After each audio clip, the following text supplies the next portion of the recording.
Hello guys. तो आज हम फ्रेंच में एक नया टेंस शुरू करने वाले हैं जो कि है पासे रेसो, विच मीन्स रीसेंट पास्ट। मतलब हमने कोई पास्ट में करी हो चीज थोड़ी देर पहले, मतलब हमने थोड़ी देर पहले कोई काम किया हो तो उसको हम रीसेंट पास्ट में बोलेंगे। जैसे कि हमने एक लास्ट वीडियो में पढ़ा था जिसमें हमने पढ़ा था फ्यूचर प्रोस्ट के बारे में, है ना। वो भी एक फ्रेंच में टेंस था जिसका मीनिंग था नियर फ्यूचर। मतलब जो चीज फ्यूचर में होने वाली है, मतलब जो चीज थोड़ी देर में होने वाली है तो वो नियर फ्यूचर हुआ। और जो और जो चीज हमने थोड़ी देर पहले करी थी तो वो रिसेंट पास्ट हुआ। ठीक है। तो आप इन दोनों में कंफ्यूज मत होना कि पासे रेसो क्या हुआ। जो हमने रिसेंट पास्ट, जो हमने थोड़ी देर पहले किया किया था हुआ। और फ्यूचर फ्यूचर प्रोस्ट क्या हुआ, नियर फ्यूचर क्या हुआ, जो हम थोड़ी देर बाद करेंगे, मतलब थोड़ी सी देर में हम वो चीज करने वाले हैं तो वो क्या हुआ, फ्यूचर प्रोस्ट। और जो कर लिया थोड़ी देर पहले हम कर चुके हैं तो वो हुआ रिसेंट पास्ट। ठीक है। तो आज हम पासे रेसो के बारे में पढ़ेंगे क्योंकि फ्यूचर प्रोस्ट के बारे में तो पढ़ चुके हैं ना। अगर किसी ने फ्यूचर प्रोस्ट के बारे में नहीं पढ़ा है तो वो यहाँ साइड में लिंक आ रही होगी, वहां से जाके पढ़ लेना। ठीक है। तो फिर चलो शुरू करते हैं पासे रेसो।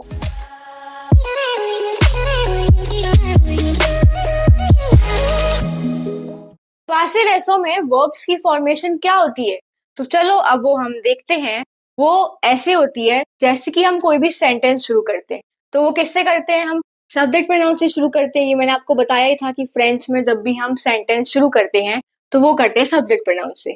तो सब्जेक्ट प्रोनाउन आएगा या फिर कोई भी सब्जेक्ट, मतलब किसी के नाम से सेंटेंस स्टार्ट हो तो वो सब्जेक्ट। ठीक है। देन उसके बाद हम पासे रेसो में लिखते हैं वनीर वर्ब का कॉन्जुगेशन। कौन सी वर्ब, वनीर वर्ब का कॉन्जुगेशन आता है ना। तो आपको पासे रेसो सीखने से पहले ना आपको वनीर वर्ब की कॉन्जुगेशन आनी चाहिए। क्योंकि जब भी हम पासे रेसो करेंगे तो वनीर वर्ब का कॉन्जुगेशन तो करेंगे ही करेंगे। जो भी यहाँ पे सब्जेक्ट प्रोनाउन होगा या फिर कोई सब्जेक्ट होगा तो उसके हिसाब से हमें उसका कॉन्जुगेशन लिखना होगा। तो आप इसकी कॉन्जुगेशन याद कर लेना। ठीक है। वनीर वर्ब की क्या होती है याद करके आना, फिर उसके बाद पासे रेसो को समझना तो आपको अच्छे से समझ आएगा। ओके। तो फिर आएगा वनीर वर्ब का कॉन्जुगेशन। देन उसके बाद हम लिखेंगे डी ई और डी अपोस्ट्रोफ, है ना। तो डी अपोस्ट्रोफ कब लगेगा, जब वो आगे जो मैं लिखूंगी ना चीज वो अगर वॉवल से स्टार्ट हो तो डी अपोस्ट्रोफ, वॉवल से स्टार्ट नहीं हो तो डी। देन इसके बाद आता है इन्फिनेटिव फॉर्म ऑफ वर्ब। कौन सी फॉर्म, इन्फिनेटिव फॉर्म। जैसे कि जो भी आपको वर्ब दे रखी हो कि इस वाली वर्ब को तुम्हें पासे रेसो में करना है तो हम उस वाली वर्ब को एज इट इज लिख देंगे, मतलब उसको इन्फिनेटिव फॉर्म में एज इट इज आ जाएगी। तो उसको हम ऐसे लिख देंगे, मतलब ई आर है तो जैसी वो ई आर लिखी है वैसी की वैसी उसको लिख देंगे। आई आर है, आई आर जैसी है वैसी की, मतलब उसको कॉन्जुगेट नहीं करेंगे। जैसी वो वर्ब है उसको एज इट इज लिख देंगे, चाहे आर ई हो चाहे आई आर हो चाहे ई आर हो कैसी भी हो, उसको infinitive form as it is लिख देंगे। मतलब इन्फिनेटिव फॉर्म मतलब उस वाली वर्ब को एज इट इज लिख देंगे। देन उसके बाद जो सेंटेंस बचा वो आ जाएगा यानी कि ऑब्जेक्ट। ठीक है। तो बड़ा इजी है इसका फॉर्मेशन कि पहले क्या आएगा सब्जेक्ट प्रोनाउन, देन उसके बाद आएगा वनीर वर्ब का conjugation according to subject pronoun, then उसके बाद डी ई और डी अपोस्ट्रोफ, देन उसके बाद infinitive form of the verb, मतलब जिस वर्ब को हमें पासे रेसो में करना है उस वाली वर्ब का infinitive form means as it is. Then उसके बाद जो सेंटेंस बचा मतलब उसका ऑब्जेक्ट वो आ जाएगा। ठीक है। जैसे कि आपको पता होगा कि जो वनीर वर्ब है उसका मीनिंग क्या होता है, उसका मीनिंग होता है टू कम। क्या होता है, टू कम। बड़ी कॉमन वर्ब है ये वनीर वर्ब, तो इसका मीनिंग सबको पता ही होगा कि टू कम होता है। बट जब हम इसको पासे रेसो में वनीर वर्ब का कॉन्जुगेशन लिखते हैं ना, मतलब वनीर वर्ब को लिखते हैं तो इसका मीनिंग हम टू कम नहीं होता, इसका मीनिंग चेंज हो जाता है। जैसे कि मानो मैंने एक सेंटेंस लिखा पासे रेसो में, मैंने लिखा ज वी ए फिर डी ई बुआ ल ले। ठीक है। मैंने ये सेंटेंस लिखा है पासे रेसो में। देखो पहले आ रहा सब्जेक्ट प्रोनाउन, देन वनीर वर्ब का conjugation, then D E, then infinitive form of the verb, then object, मतलब जो सेंटेंस बचा वो। ठीक है। तो जो ये सेंटेंस है ना ये है ज वियर द बुआ ल ले। तो इस सेंटेंस का मीनिंग हुआ that I have just drink the milk. हम जो यहाँ पे वनीर वर्ब का कॉन्जुगेशन हमने लिखा है ना इसको हम कम करके प्रोनाउंस नहीं कर रहे। इस वाले सेंटेंस का मीनिंग बन रहा है that I have just drink the milk. Means वनीर वर्ब का कॉन्जुगेशन एक जस्ट टाइप हो गया कि हम उसको जस्ट बोल रहे हैं, I have just drink the milk. ठीक है, तो आप ये चीज ध्यान रखना कि पास्ट रेसो में वनीर वर्ब का कॉन्जुगेशन, वनीर वर्ब का मीनिंग तो टू कम होता है, बट पास्ट रेसो में जब हम लिखते हैं और उस वाले सेंटेंस को ट्रांसलेट करते हैं तो उसमें मीनिंग हो जाता है दैट आई हैव जस्ट, मतलब या फिर यू हो तो यू हैव जस्ट, तो ऐसे हो जाता है मीनिंग, है ना। फ्रेंच में उसका, इंग्लिश में उसका मीनिंग ये हो जाता है। ओके, और अगर मानो जैसे ये पासे रेसो में सेंटेंस दे रखा है, इसको हमें करना है नेगेटिव में, किसमें, नेगेटिव में, तो वो भी बड़ा सिंपल है। क्या होना है कि जो यहाँ पे मेन वर्ब है जो कॉन्जुगेट हो रही है वो कौन सी वर्ब है, वनीर वर्ब, तो इसके हम आगे पीछे लगा देंगे न प, इससे पहले न और इसके बाद प। ठीक है, तो ऐसे हम इसको नेगेटिव में करते हैं। तो इसका मीनिंग हो गया that I didn't just drink the milk. ठीक है, क्योंकि हमने यहाँ पे लगा दिया न और प, तो सेंटेंस किस में हो गया, नेगेटिव में। ठीक है, तो बड़ा सिंपल है वर्ब्स का फॉर्मेशन की क्या होता है, पहले हम लिखते हैं सब्जेक्ट प्रोनाउन, देन हम लिखते हैं वनीर वर्ब का कॉन्जुगेशन, देन डीई और डी अपोस्ट्रोफ, फिर उसके बाद जो वर्ब है उसका इन्फिनेटिव फॉर्म, फिर एज इट इज सेंटेंस जो बचा हुआ आ जाएगा। ठीक है, और सेंटेंस का मीनिंग ना, जैसे मैंने आपको बताया था जब मैंने ना प नहीं लगाया था, कि इसका मीनिंग मैंने बोला था that I have just drink the milk, है ना। एक तो ये मीनिंग होता है, और हम इसको ऐसे भी ट्रांसलेट कर सकते हैं कि I just drunk the milk. ठीक है, या फिर आई have just drink the milk, या फिर I have drunk the milk. ठीक है, दोनों दोनों मीनिंग हुए इस सेंटेंस की। ओके, अब अगर हमें प्रोनोमिनल वर्ब दे रखी हो, कौन सी वर्ब, प्रोनोमिनल वर्ब, और उस वाली वर्ब को हमें लिखना हो पासे रेसो में, तो उसको हम पासे रेसो में कैसे लिखेंगे, तो वो हम चलो सीखते हैं। तो प्रोनोमिनल वर्ब तो आपको पता ही है कि प्रोनोमिनल वर्ब कौन सी होती है, जिन वर्ब से पहले ना एस ई लिखा होता है। मैंने आपको पढ़ाया ही था प्रोनोमिनल वर्ब के बारे में, जैसे कि मैंने यहाँ पे एक वर्ब लिखी स लेवे। ठीक है, तो ये कौन सी वर्ब हुई, प्रोनोमिनल वर्ब, क्योंकि इस वर्ब से पहले लिखा हुआ है एस ई, है ना। तो इस वाली वर्ब को हम पासे रेसो में कैसे करेंगे, बड़ा ही इजी है। जैसे मैंने आपको अभी बताया ना, रूल फॉर्मेशन जो बताया, बस उसके हिसाब से आप लिखते जाओ। ठीक है, जैसे कि पहले हम लिखते हैं ज के हिसाब से, पहले हमने लिखा सब्जेक्ट प्रोनाउन, देन उसके बाद आएगा वनीर वर्ब का कॉन्जुगेशन जो कि होगा VIENS, फिर आएगा DE, है ना। फिर प्रोनोमिनल वर्ब में क्या होता है, रिफ्लेक्सिव प्रोनाउन लिखा होता है, तो उस रिफ्लेक्सिव प्रोनाउन को हम ज के हिसाब से लिखेंगे, तो ज के हिसाब से आता है ME, और फिर जो वर्ब है उसको हम एज इट इज लिख देंगे। ठीक है, तो ये सेंटेंस बना, जवियर द लिवे means I just got up. ठीक है, क्या हुआ, आई जस्ट गॉट अप, ये इसका मीनिंग हुआ। तो इसमें बस क्या चेंज किया हमने, वनीर वर्ब की कॉन्जुगेशन तो जो आती है वो तो आई, बस क्या हुआ कि जो प्रोनोमिनल वर्ब है उसमें रिफ्लेक्सिव प्रोनाउन आता है, तो बस उस रिफ्लेक्सिव प्रोनाउन को हमने हल्का सा चेंज किया, जो कि हम करते ही है कॉन्जुगेशन के टाइम, कि अगर ज है तो ME, और अगर हम क्यू के हिसाब से कॉन्जुगेट करेंगे फिर आएगा वनीर का कॉन्जुगेशन DE, तो हम यहाँ पे ME की जगह लिखेंगे TE, देन वर्ब को तो हमें इन्फिनेटिव फॉर्म में लिखना ही है, तो ये एज इट इज ही आएगा।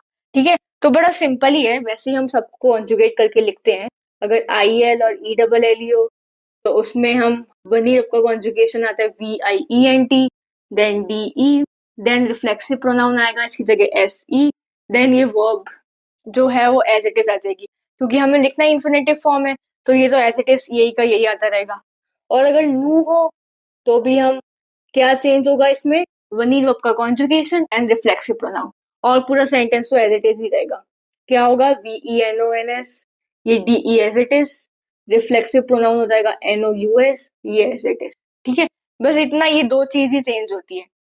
फिर आया वू, देन हम चेंज करेंगे वनीर वर्ब का कॉन्जुगेशन वू के हिसाब से, ये एज इट इज, यहाँ पे आ जाएगा रिफ्लेक्सिव प्रोनाउन वुई, और ये एज इट इज। वैसे ही अगर ILS और ELLES हो तो हम वनीर वर्ब का कॉन्जुगेशन लिखेंगे VIENN, जो होता है इसका कॉन्जुगेशन हम वो लिखा DE, फिर यहाँ पे तो रिफ्लेक्सिव प्रोनाउन आएगा SE, फिर एज इट इज। ठीक है, बड़ा सिंपल है ना, प्रोनोमिनल वर्ब को भी पास्ट रेसो में करना, है ना, बड़ा सिंपल सा। ये जैसे मैंने आपको बताया नॉर्मली कि जो सेंटेंस का फॉर्मेशन क्या होता है वो, वैसे ही प्रोनोमिनल वर्ब का ही है, बस इस प्रोनोमिनल वर्ब में क्या हो गया, एक्स्ट्रा रिफ्लेक्सिव प्रोनाउन लग गया, तो वो बस चीज एक्स्ट्रा आ गई जो मैंने आपको बता दिया कि, तो बस प्रोनोमिनल वर्ब में क्या हुआ, ये जो SE लगता है रिफ्लेक्सिव प्रोनाउन, ये एक्स्ट्रा आ गया, तो और सब तो सेम ही रहा। तो प्रोनोमिनल वर्ब में क्या हुआ, बस ये जो वर्ब से पहले एस ई आता है वो एक अलग चीज हो गई। तो इसलिए मैंने आपको बताया कि कैसे हम करते हैं ताकि आपको बाद में कंफ्यूजन ना हो, है ना। तो बड़ा सिंपल सा ही है, पहले हमने लिखा सब्जेक्ट प्रोनाउन, वनीर वर्ब का कॉन्जुगेशन डीई, फिर जो रिफ्लेक्सिव प्रोनाउन है उसको हमने जो सब्जेक्ट प्रोनाउन है उसके हिसाब से लिखा, है ना, जैसे कि ज में एम ई आता है। फिर जो वर्ब है वो तो एज इट इज ऐसी की ऐसी आएगी, क्योंकि हमें इन्फिनेटिव फॉर्म तो लिखनी है वर्ब की। तो इसका मीनिंग हुआ that I just got up, इसका हुआ यू जस्ट गॉट अप, इसका हुआ he she just got up, इसका हुआ वी जस्ट गॉट अप। मतलब जो जो सब्जेक्ट प्रोनाउन है उसके हिसाब से बस उसका मीनिंग होता जा रहा है। इसका हुआ फिर यू जस्ट गॉट अप, इसका दे जस्ट गॉट अप। ठीक है, बड़ा सिंपल सा, ये हार्ड नहीं है। बस आपको क्या होना चाहिए, बनी वर्ब की कॉन्जुगेशन याद होनी चाहिए, और जो प्रोनोमिनल वर्ब है उसको हम उसमें हम रिफ्लेक्सिव प्रोनाउन को कैसे लिखते हैं सब्जेक्ट प्रोनाउन के हिसाब से वो आपको पता होना चाहिए। ठीक है, तो बड़ा सिंपल सा है, ये चीज आप अच्छे से ध्यान कर लेना। अब अगर आपको सेंटेंस दे रखा हो पासे रेसो में, है ना, किसमें, पासे रेसो में, तो उस सेंटेंस को हमें करना हो किसमें, इंट्रोगेशन में। तो उसको हम कैसे करेंगे, तो वो हम चलो देखते हैं। जैसे कि मैंने आपको इंट्रोगेशन पढ़ाया है, तो उसमें क्या था, उसमें 3 फॉर्म होती है, एक तो एंटेनेसियो, एक एस्कर और एक इन्वर्जन, है ना। ये 3 फॉर्म मैंने पढ़ाई थी ना। अगर किसी ने इंट्रोगेशन नहीं पढ़ा है तो यहाँ पे साइड में लिंक आ रही होगी और डिस्क्रिप्शन में भी होगी, तो वहां से जाके पहले वो देख लेना। वरना आप बोलोगे कि यहाँ पे क्या करा रहे हो, ये क्या इंट्रोगेशन हो रहा है, क्या ये ऐसा आगे पीछे हो रहा है, आपको समझ नहीं आएगा। ठीक है, तो पहले वो देखना, देन ये देखना, वरना आपको समझ नहीं आने वाला। वरना बोलोगे क्या हो रहा है, क्या हो रहा है। ठीक है, तो चलो वापस आते हैं।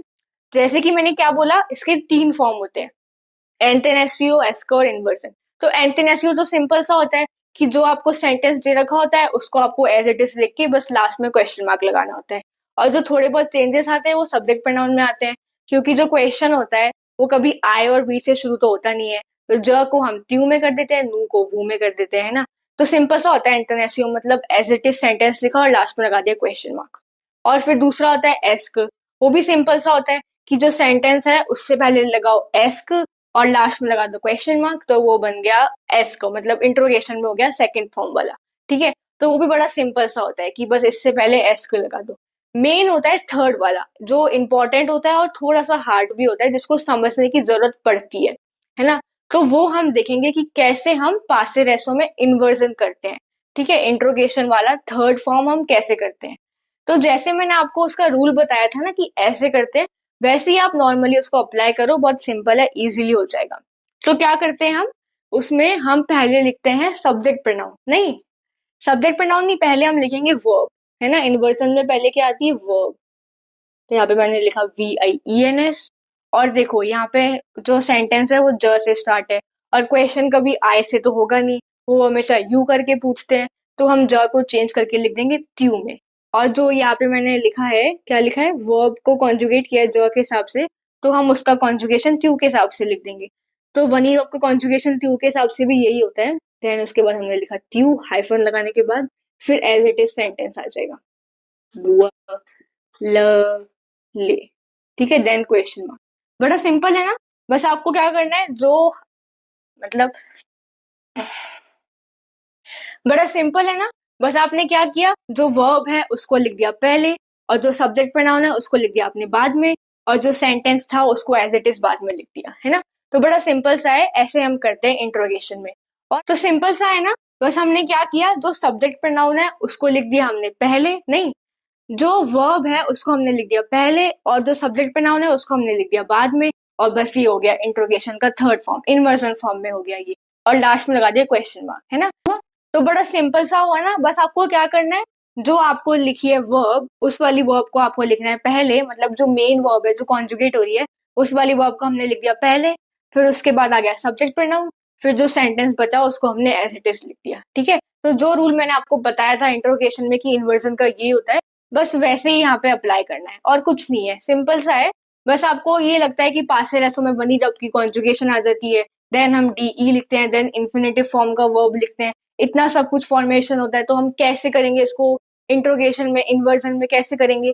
तो कुछ नहीं, बस सिंपल सा ही होता है, जैसे मैंने आपको बताया ना रूल, पहले लिखो वर्ब, देन लिखो सब्जेक्ट प्रोनाउन, बस वैसे ही होता है। ठीक है, देन क्वेश्चन मार्क लगाना मत भूलना, क्योंकि इंट्रोगेशन मतलब होता ही क्वेश्चन में बनाना है सेंटेंस को, तो लास्ट में क्वेश्चन मार्क। ओके। देन मैंने ना यहाँ पे एक और सेंटेंस लिखा है जिसमें अलग क्या है कि जो यहाँ पे वर्ब है ना, जो इन्फिनेटिव फॉर्म वर्ब है, वो यहाँ पे है प्रोनोमिनल वर्ब, है ना। इसको भी सेम हम ऐसे ही इंट्रोगेशन में करेंगे। बस आपको कंफ्यूजन ना हो कि अगर प्रोनोमिनल वर्ब हो तो कैसे होगा, मुझे समझ ही नहीं आ रहा। तो उसके लिए मैं आपको बता देती हूँ कि अगर प्रोनोमिनल वर्ब है, मतलब प्रोनोमिनल वर्ब की इन्फिनेटिव फॉर्म हमने लिखी है, वो वाली वर्ब है, तो भी हम इसको इंट्रोगेशन में ऐसे ही लिखेंगे। कैसे करेंगे? पहले हम लिखेंगे वर्ब, VEN, और यहाँ पे देखो नू है, तो हम बना रहे क्वेश्चन फॉर्म में, तो नू चेंज हो जाएगा वू में। तो जो बनी वर्ब की कॉन्जुगेशन है उसको भी हम वू के हिसाब से ही लिखेंगे, तो वो होगी VENEZ। देन उसके बाद आएगा वू, हाइफन लगा के। हाइफन इसलिए आता है क्योंकि हमने पहले लिखा है वर्ब, देन सब्जेक्ट प्रोनाउन लिखा है, तो इसलिए बीच में आता है, ये हाइफन लाइन आती है। फिर एज इट इज सेंटेंस जो है वो आ जाएगा। और यहाँ पे हमने चेंज किया है ना नू से वू, तो यहाँ पे भी हम वू करेंगे, वू, देन LEVER, और लास्ट में क्या आता है? Question mark. ठीक है, तो हमने यहाँ भी सिंपली क्या किया, जो यहाँ पे थी वर्ब उसको लिख दिया हमने पहले, और जो सब्जेक्ट प्रोनाउन था उसको लिख दिया हमने बाद में, और जो सेंटेंस था वो एज इट इज आ गया। बस प्रोनोमिनल वर्ब में क्या होता है कि जो हमने यहाँ पे लिखा है, क्या लिखा है, रिफ्लेक्सिव प्रोनाउन, वो अगर नू है, मतलब नू के हिसाब से हमने लिख रखा है, तो वो वू में चेंज हो जाएगा क्योंकि हम क्वेश्चन पूछ रहे हैं। और अगर यहाँ पे ME है तो वो TE में चेंज हो जाएगा क्योंकि हम क्वेश्चन पूछ रहे हैं। क्वेश्चन कभी आई में नहीं होता, क्वेश्चन यू में होता है। ओके, वरना तो नॉर्मली है, जैसे हमने नॉर्मल सेंटेंस को किया इंट्रोगेशन में, वैसे ही हम प्रोनोमिनल वर्ब वाले को भी ऐसे ही करेंगे। ठीक है, बड़ा सिंपल है। और अगर आपको जो इंट्रोगेशन में हमने किया उसको नेगेटिव में करना हो, तो उसको हम कैसे करेंगे? इसमें हम जो हमने लिखा है, ये क्या बोलते हैं, वर्ब देन सब्जेक्ट प्रोनाउन, उससे पहले लिखेंगे NE और उसके बाद लिखेंगे PAS। तो ये किस में हो गया? नेगेटिव में। वैसे यहाँ पे होगा, इधर आ जाएगा NE, इधर आ जाएगा PAS। मतलब मैंने जो आपको पढ़ाया है ना इंट्रोगेशन में, जो आपको रूल बताया है ना, सेम वैसे ही होगा। बस आप ना ये देख के डर जाते हो कि यहाँ पे देखो वर्ब्स के फॉर्मेशन में सब्जेक्ट प्रोनाउन बनी आपका कॉन्जुगेशन आ रहा है, देन DE आ रहा है, then infinitive form of verb आ रहा है, देन उसके बाद सेंटेंस आ रहा है, तो इसको हम कैसे करेंगे नेगेटिव में? कुछ नहीं, बड़ा सिंपल सा है। जैसे हमने सीखा है बस वैसे ही आप करो, ज्यादा सोचो मत कि अरे क्या होगा क्या होगा, है ना। जैसे हमने इंट्रोगेशन भी वैसे ही किया कि पहले लिख दिया वर्ब, देन लिख दिया subject pronoun, then as it is जैसे हम करते हैं। और इसको हमने नेगेटिव में भी ऐसे ही किया कि जो हमने यहाँ पे जैसे हम करते हैं वर्ब और सब्जेक्ट प्रोनाउन, उससे पहले लिखा NE और इन दोनों के बाद ही लिखा PAS, है ना। वैसे ही प्रोनोमिनल वाली वर्ब है तो भी ऐसे ही होगा। ठीक है, तो बड़ा सिंपल है पासे रेसो। अब आपको अच्छे से समझ आ गया होगा कि कैसे हम पासे रेसो को नेगेटिव में करते हैं और इंट्रोगेशन में कैसे लिखते हैं। एंड अगर प्रोनोमिनल वर्ब दे रखी हो तो उस वाली वर्ब्स को हम पासे रेसो में कैसे करेंगे, वो भी आपको अच्छे से क्लियर हो गया होगा। ठीक है, तो इस वीडियो में बस हम इतना ही देखेंगे, और जो पासे रेसो पे एक्सरसाइज है ना वो हम नेक्स्ट वीडियो में करेंगे। क्योंकि अगर मैं आपको इसमें कराऊंगी ना तो वीडियो बहुत लंबी हो जाएगी और आप बोर हो जाओगे कि अरे इतनी लंबी वीडियो, और आप बीच में हटा दोगे, आप समझोगे नहीं ढंग से और हटा दोगे वीडियो। क्योंकि लंबी होती तो बोर हो ही जाते हैं, वो भी पढ़ाई वाली तो बिल्कुल नहीं देखी जाएगी। तो इसलिए मैं एक्सरसाइज वाली वीडियो नेक्स्ट पार्ट में कराऊंगी। ठीक है, तो इस वीडियो में बस हम इतना ही देखेंगे। और अगर आपको कोई डाउट हो पासे रेसो में तो आप कमेंट सेक्शन में मेरे से पूछ सकते हो। ओके, तो thank you guys for watching my video.